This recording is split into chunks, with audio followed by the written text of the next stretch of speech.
guys, welcome or welcome back. My name is JC. If you haven't seen my face before, today's video is my February reading wrap-up and March TBR. I feel like I'm finally getting the hang of how I'd like to be filming these monthly wrap-up, monthly TBR videos. So once again, it's going to be kind of a vlog style. I'm going to be taking you guys along with me today as I prep for both portions of today's video. You know, for the wrap-up, I need to be updating my reading journal. I need to update all the pages on my Notion. Need to make sure Goodreads is squared away, kind of that side of stuff.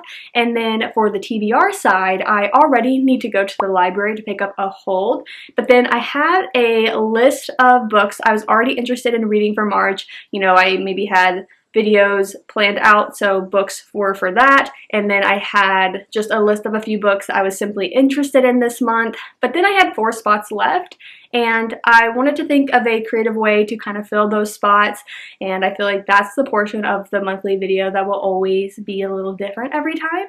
So I'm going to utilize the library in this month's kind of TBR portion, and we're going to do something a little fun over there. So let's just kind of get situated and figure out which thing we need to do first. I feel like it makes the most sense to just head to the library first thing, and then we have all the books and we can come back here and do all the journaling, all of the updating of Notion, all that side. So first up, let's go to the library.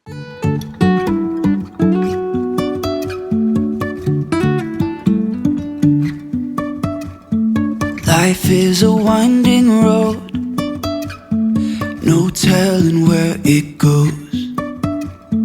Driving through days and nights, won't stop for traffic lights. So I just got back from the library. I made myself an iced coffee. The library was such a success, and I look forward to talking more about it during the actual TBR portion. But for now, I need to drink my iced coffee and fill out my reading journal. I think I updated it a couple weeks ago, so I'm definitely behind. I just have like a page tracker and my reading log, like the stats part, and also seeing how I did on my TBR. So I'm excited to fill this out.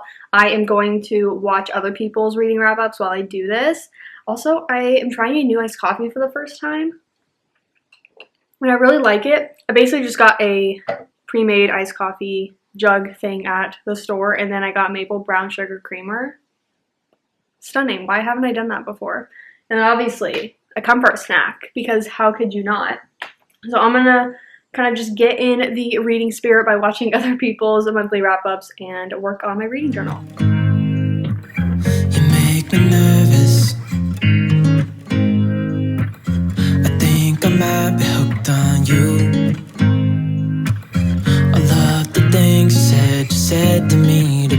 It seems like you like me too.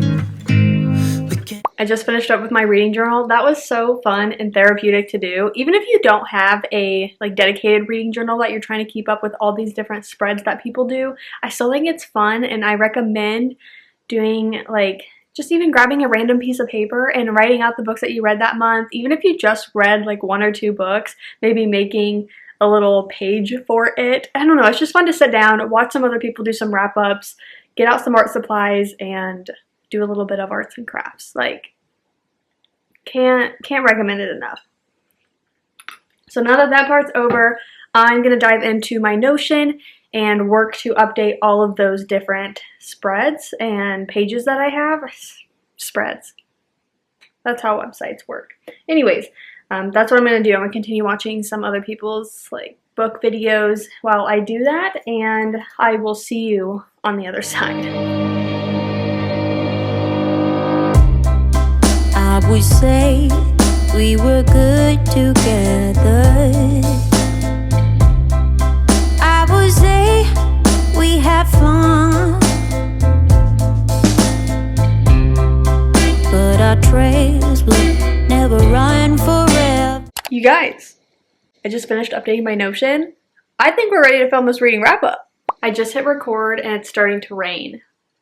Well, you know, we're just going to keep it in. If you can hear it, it adds to the ambiance. So I have a stack here of all the books that I read in February, and then this is a stack of the books that I'm wanting to read in March. So let's head into the wrap-up portion. My books are already falling. I've already had to stop, so we'll see how long they last. But as always, I'm going to talk about the books in the order that I read them, kind of give the synopsis, my thoughts, my opinions, my rating, and of course this will always be spoiler-free. The first book that I read this month was Peter Pan by J.M. Barrie. Now, I don't think I can accurately give this book a rating because I have such a kind of childhood association with Peter Pan, so I just don't think it would really reflect it appropriately. So that's kind of that situation. I did read it in this weekly reading vlog, so if you want to see kind of more thoughts and opinions as I read this book, I definitely talked about it a lot in here. I wanted to read this book because I wanted to read the origin story that Jessa Hastings used to create her latest series, Never. So I have not read Never yet, so I can't officially recommend that you read the origin story first, but based on what I've talked with people about that have done that or haven't done that, I think it is definitely recommended so you kind of enter Never with a better understanding of the type of Peter Pan character she is drawing from, because just based on reading the origin story and seeing the various thoughts and opinions that people had on Never, I could see that if you didn't kind of have that going in, there's probably a lot you could dislike about the book. So I'm very interested to see how I like Never now that I've read Peter Pan. The next book that I read was Powerless by Lauren Roberts. I did this reading vlog on it, so I won't talk too much on this, but I gave this book 5 stars. I loved this book. The fact that it's Lauren Roberts' debut novel continues to blow my mind. I'm looking forward to the next book so much. Essentially, you are following Kai and Payton. Now, in this world, you have the elites with powers, and even the people with powers, there's still kind of these classes within them. Like, some powers are kind of deemed more worthy and more important than others. And then you have the ordinaries that have no powers. Now, the king has deemed you unworthy to live. He thinks if the ordinaries continue to live, then they will breed with the elites, and eventually those people with powers will die out. So annoying. So Payton is an ordinary trying to pass by as someone with a power, and so she's claiming to be a psychic, and it's really fun to watch because it reminds me so much of the TV shows Psych and The Mentalist, where the main male characters in those shows are essentially doing the same thing, and they claim to be a psychic, but really they just have this amazing ability to pick up on all the details and just like make that story come to life. So that's what she's passing by in this world, but mind you, she's living on the streets. She has like no money. And then she has this one-off interaction where she saves, I think it literally says that to make sure I'm not, yeah. She saves Kai in the situation, and Kai is the prince. And so because of that interaction, she's thrown into the trials. I've seen this book compared a lot to the Hunger Games, and it's definitely true. Like, it's true that it's Hunger Games coded because they have the trials and you have different people kind of partaking in this where it is kind of glorified and put on display for everyone to enjoy, but it is definitely different than the Hunger Games and how it's structured. This world is very different than the Hunger Games. So similarities, but like same but different. You know what I mean? So that's kind of the gist of this. You are following Payton, obviously now in this situation where she wanted to just be kind of in the shadows. If you're an ordinary trying to stay alive, you don't want to be thrown in where you're now having to battle a bunch of elites with powers. Sounds terrifying. So obviously you have the interactions of Kai and Payton. Those are your main love interests, and this romantasy slayed. The next book that I read was Maybe Once, Maybe Twice by Allison Rose Greenberg. I gave this book 3 stars. So when I first saw this, I mean, hello, it's a stunning cover, and then the back got me because the first line is, you know that old saying, if we're still single when we're 35, we should get married? I don't think I even read after that because I was like, sold, pick it up. But this book is following, what's our main character's name? Oh my god, Maggie. So Maggie has found herself in this situation where she's kind of said that line to 2 different guys, like a high school romance, a high school love of her life at 17, and then someone she met later on in like her college years. She is a musician, she wanted to make it big. Life gets in the way, right? The issue I had with this romance is it's just her POV. Is it even first person? No, okay, it's first person, but it's just her POV. And I just found myself not really rooting for any of the characters. I was kind of confused at times. I mean, I liked how it wrapped up in the end because I liked her finding herself and kind of having to navigate the relationships that she had built over the years with these 2 different guys, and how is she going to navigate that now that she's like 35, right? So It was entertaining. I recommend it if you just want something like easy to read. If you like music, I would recommend this. But overall, this was not some amazing like romance that I love. 3 stars is a good rating. It was entertaining. It was fine for what it is, but nothing more. Then I must have been on a romance kick because the next book I read was Icebreaker by Hannah Grace. Now, I gave this book 4 stars. You are following Nathan and Stassi. They're in college. Well, he's a senior, I think. She's a junior, but she is a figure skating, wanting to make Team USA. He is the hockey captain. An incident happens where they now have to share a rink, and they're having these forced interactions. So that's like the gist of this. I will say I really enjoyed their connection, their chemistry, their communication. I love the talk of therapy in here where it was just very like a standard, normal. It wasn't a big topic of like someone starting therapy. It was just like, she goes to therapy and she uses it in her daily life to help communicate in situations. And I'm like, no, I love that. I love that representation. And then I just liked how they are competitive athletes wanting the best for their team, for themselves, and they respect that about each other.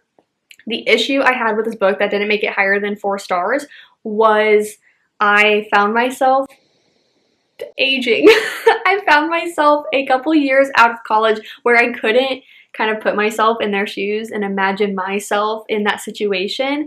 And I think that was just the disconnect that I had. Other than that, it was a very fun story. And I love that this is going to be one of those interconnected standalone series because these side characters in here, oh my gosh, I love them so much. I know that Russ is in Maple Hills that came out, Maple Falls, something like that. And then Henry is the next book. I cannot wait for Henry's book. I don't think I'm going to read Russ's book if I'm being honest, but Henry's, yes.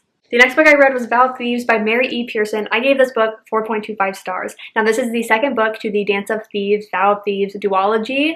I really enjoyed this book. I mean, hello, 4.25 stars is really good. I gave the first book 4.75, so I just kind of recognize with this immediate comparison how I had enjoyed this one just a tad less, but again, still a very high rating. I can't really touch on what this book is about, but the general premise of this world is you follow Cassie and Jace. Now, Cassie works for the Queen. She is a reformed thief, and then Jace is a newly appointed ruler, I guess, of his little town, his little village, and he's always claimed that the little area he is, I can't remember what the frick his little town is called. Hellsmouth, maybe? That area is the first. It's the first, right? They made ground in this entire world first, and it's never been acknowledged. So there's a lot of, like, this isn't a real place, and Jace has to fight the Queen on that, and, like, his whole family's kind of had that history. So that's where Cassie's, like, kind of first entered the picture in book 1, is kind of forced interaction where they're like, you work for the Queen, I don't like the Queen. She's on a mission where she's kind of having to be in his town. So that's kind of book 1, and then book 2 is continuing that plot that happens. I liked how this was progressed in book 2. I think it was hard because it is just a duology, so you can't have that much buildup, and you can only expand this so much. So I felt like we started out here, and I was like, oh, this is so great. And then like chapter 2, we were tossed in the middle of the ocean, and Mary E. Pearson just hoped that we knew how to swim. And that's all we could do. We could only swim. And I mean, I enjoyed it. I wish we had a little more interactions between our 2 main characters, but I understood with the plot line and where she was going with this, why it was playing out the way it was. I liked it. It was good. I recommend this duology for people that are new to fantasy and also are intimidated by all the fantasy series out there that are literally like 10 books long. So duology, we love her. Definitely recommend. I'm so excited to talk about these next ones because I'm just proud of myself. But I finished ACOTAR this month. I did it. So I read ACOWAR and then I read some other books as I was finishing these last 2, but we'll just talk about them all here. So I read these for my finishing series I'm in the middle of video. So this wrap up comes out on Monday, and then this finishing series video comes out on Wednesday. So I'll see you in a couple days talking more and following the journey of reading these, so I won't really talk too much on it. I don't think I focused on the rating in that book, so I'll quickly go over that. I gave Act of War 4.5 stars. I gave the Court of Frost and Starlight novella 3.5. And then I gave a Court of Silver Flames 4 stars. So overall, this was a very just fun and accomplishing read to do, but I definitely focused the video on just the fact that I'm finishing a series, not necessarily all my thoughts and opinions as I was reading it. I definitely did that more in my weekly reading vlogs. So I think there was 2 weekly reading vlogs that I kind of touched on this stuff with, so those will be linked down below and kind of tell you which ones are in what. I'm so happy that I finished this. It's just an accomplishing feeling because these books are huge. The next book I read was Late Night Love by Shayla Wolfberg. I gave this book 3 stars. She actually reached out to me a few days ahead of the release, so she gave me an arc of this, which was very nice of her because I remember when she first reached out and kind of explained what the book is about, I was dying. It was so unique to me. It is SNL coded. So I love Saturday Night Live. I grew up watching that with my mom on the weekends. Well, hello, Saturday Night Live. And then we'd always share skits that we loved over the years. I love the iconic group with Kristen Wiig, Seth Meyers, Amy Poehler. There's these 2 guys I'm thinking of that I just can't remember their names, but they're also iconic. There's just this group, this core group that I miss dearly. It's like a sentimental thing. So the premise of this book is they have that type of comedy show on Saturday nights, and it's all about the Weekend Update version of SNL. So the Weekend Update, that to me, iconically, Seth Meyers and Amy Poehler. But she, Emily, and our main male character, Chris, are kind of put in a situation where they have to work together for that. And I really loved the first half of the book, the banter, the communication. Well, the communication as in their banter, not how well are they communicating. But I just love their interaction so much. It was addictive. It was so fast paced. And then at some point, I started to just it fell flat. I didn't become as obsessed in the progression of the story, and I found myself kind of bored at times and just kind of is this over? I don't really care too much if these characters end up together. Another thing is we only get her POV. So that was a problem for me because I think in romances specifically, I think in fantasy you can get away with things at times, but strict romances, I think I really just need both POVs. So that was kind of why I got 3 stars, but I really enjoyed the premise of this book, and I think this is her debut novel, so I want to read more of her stuff because I did like a lot of her writing and the way that she was just throwing these characters into these situations and having them interact. I think her banter was golden. I just think the ultimate later half of the book fell flat for me. But I recommend this book if you are interested in SNL and if you just kind of want a lighthearted, simple romance. I think you probably would enjoy this. I'm kind of nervous to talk about this next book because I just don't know how I'm going to talk about it. But the next book I read was Long Shot by Kennedy Ryan. I gave this book 3.5 stars. So this is a basketball romance. The main male character is in the NBA, so we love. I think that's the kind of world that this interconnected standalone series is involved in. I think book 2 is about another NBA player, and then book 3 is about someone else in the world that maybe isn't a player, but is one of the agents or something like that. So here we have Iris and August. We get both of their POVs. Thank God. Guys, I was watching back. I think one of my weekly reading vlogs that I was giving updates in, I was early into the book and I thought his name was Austin, when I was just kind of recalling it, and I gave this whole 10-minute update every time calling him Austin.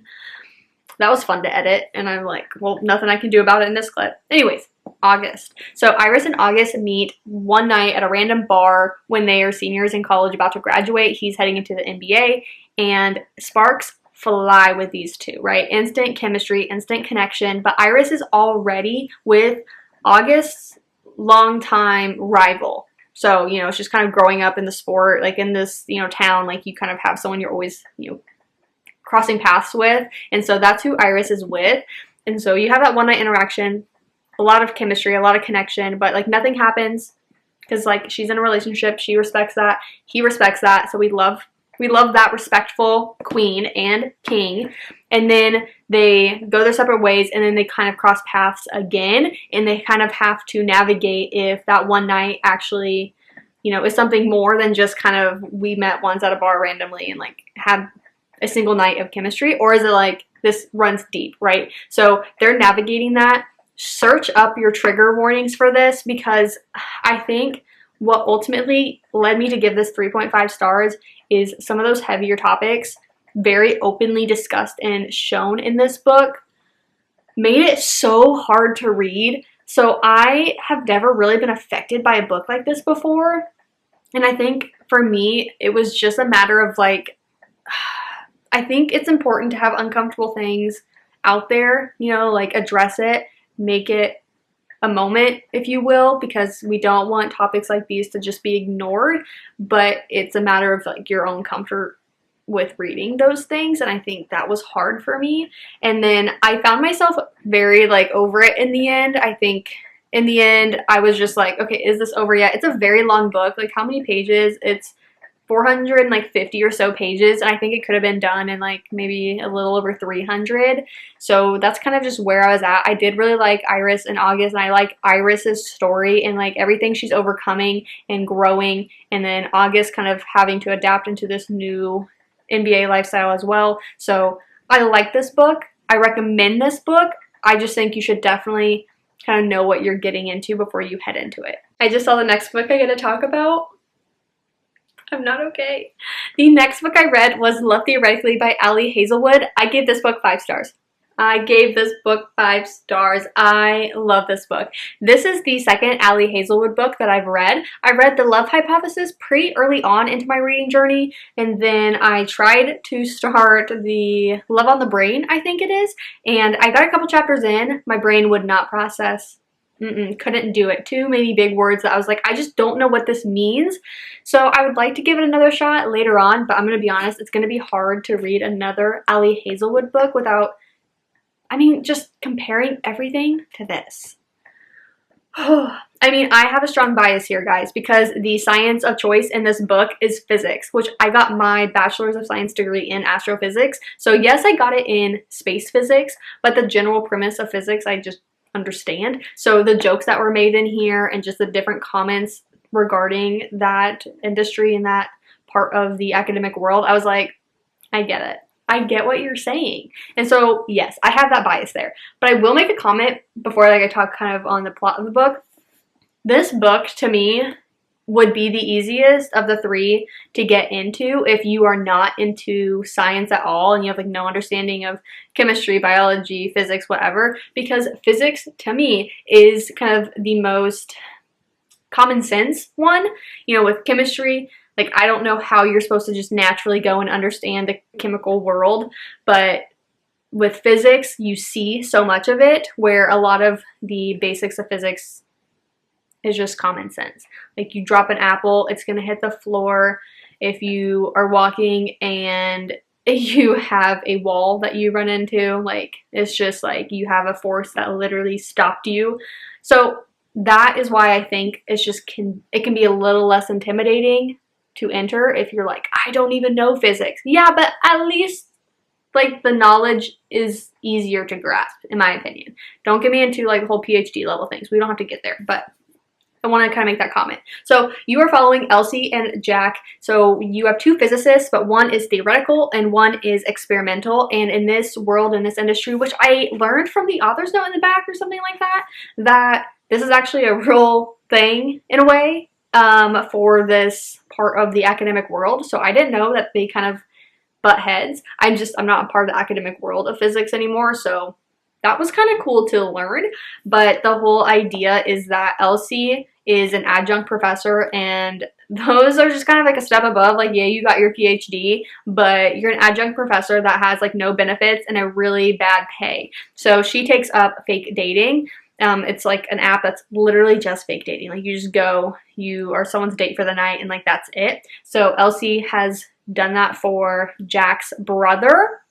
She's always introduced herself as someone else. Like she's called Elsie, but like she had a different profession. Like she wasn't jumping in there like, I'm a physicist. She always kind of gave whatever she needed to kind of fit the situation. And that's a problem of Elsie, so she's always trying to just put on whatever face she needs to for the situation. And then Jack, our experimental physicist, is part of the committee that's deciding on a job that Elsie has applied for as the theoretical physicist. So when they first meet, she's like, oh crap, And Jack's like, what the hell? Because he's like, I know Elsie as my brother's girlfriend. That's definitely not a physicist.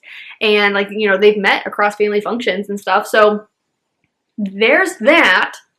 That's kind of how they re-enter each other's world as not just Elsie's dating Jack's brother, but not legit dating Jack's brother. So that's kind of the premise, the setup of this, and you're following those two as she's trying to just, you know, get this job where she's actually going to have health benefits and a salary she can live on without doing the fake dating thing. And then Jack,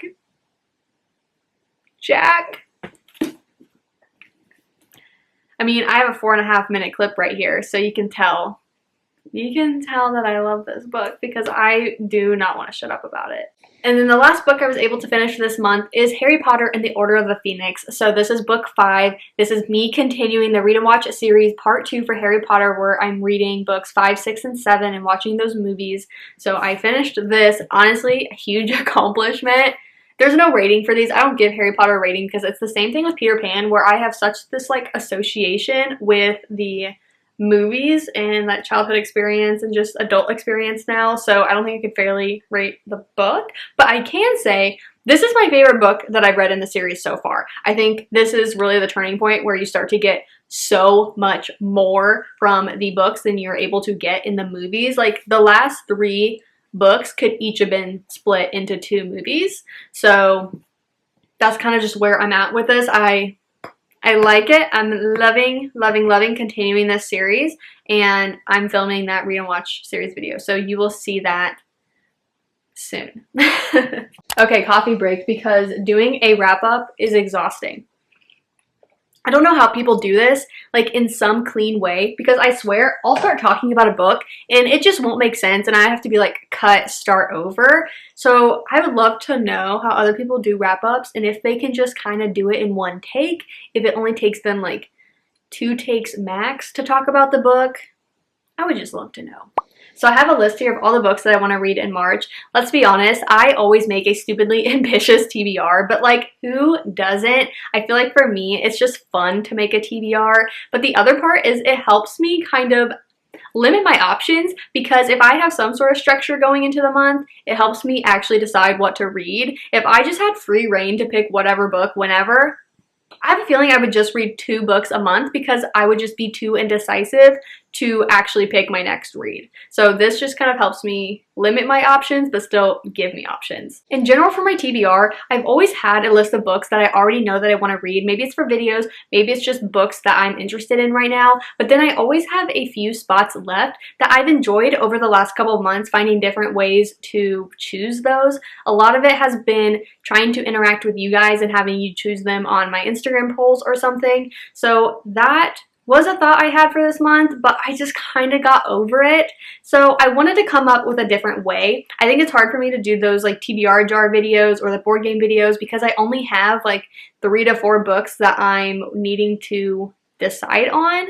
So I had a new idea this month. So I already had to go to the library today because I had 1 hold to pick up, but I had 4 spots left on my TBR. So I decided to essentially allow the library to blindly choose my TBR. I chose 4 books that I had never heard anyone talk about, and I had no idea what they were about. I feel like this is just so fun. Let me know if you want to see a video on those 4 books. Like when we go through them, you'll see what they are, but let me know. I feel like it could be fun to do a little reading vlog for the library blindly chooses my TBR books. I'm just going to list the books. I'm not really going to give the synopsis. If I don't know what they're about, then I would rather go in blind. So the first one I have is Firekeeper's Daughter. First of all, this cover, stunning. She's so pretty. So this is the first book that I hope to read this month.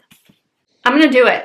I'm finally going to dedicate time to finishing this book just on my own time. I'm not going to do a reading vlog or anything for it. I read the first like 100 pages.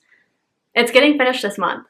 Then I want to read Sanctuary of the Shadow. I actually got this from the library towards the end of February. I just didn't get a chance to read it yet, so I want to finish this book. It came out at the end of January, so January 24th. I really want to get to Culty. The audiobook is actually part of the like Audible Plus catalog or whatever, so it's just a part of my subscription. I'm excited because I love Mariana Zapata, so I'm excited to just kind of dive into a book that I know is highly talked about and greatly loved. Then I have 2 arcs that I want to read. They're both ebooks. One is called A Kingdom of Souls. That comes out March 19th, so I want to read that before then. And the other one is called Avalon Tower. When does that come out? March 22nd. Huh. I feel like usually they come out on the Tuesdays, right? Anyways, those are the 2 books that I want to read. They're ebooks and arcs, so hopefully I get to them. So this is the hold that I went to go pick up from the library today. It is called Interesting Facts About Space by Emily Austin. Now, I haven't read anything by this author, but I saw this book come up, and obviously, if I see like space, I'm gonna be like, what's that? But then like I read what it's about, and I was like, wait, that sounds so interesting and so fun. So I want to pick this up. It came out at the end of February. Wow, it says the 24th, so that's a pretty good, like, I don't know, to already get it in my hands when it came out that late into February. I'm impressed. Now we have the 4 books that the library blindly chose for me. So the first one is Bring Me Their Hearts. So, okay, it is by, where's the author? Sarah Wolf. And then we have The Lying Game by Ruth Ware. I haven't read anything by this author, but there's one of the books, it's like a gold and black cover. I see it everywhere. It might be on one of my lists, but I've never seen this, so I'm excited. The next one I have is Ariadne, I think that's how you pronounce it, by literally Jennifer Saint. So we'll see. And then the last one is Artemis by Andy Weir, W-E-I-R. I don't know. I have no idea. So these are the 4 books that I might do that reading vlog on.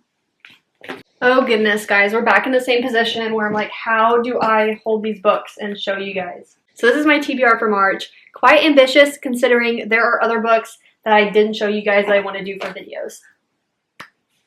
Yeah. I'd love to know your favorite book of February. If you've read any of the books that I plan to read in March, maybe tell me which ones I should prioritize. If you've read any of the ones that are on the library blindly choosing my TBR, please let me know if you've read them, if you've liked them. If you haven't, I'm a little scared completely going into them blind. But with that, that concludes my February reading wrap up and my March TBR. Thank you so much for watching, and I will see you in my next one.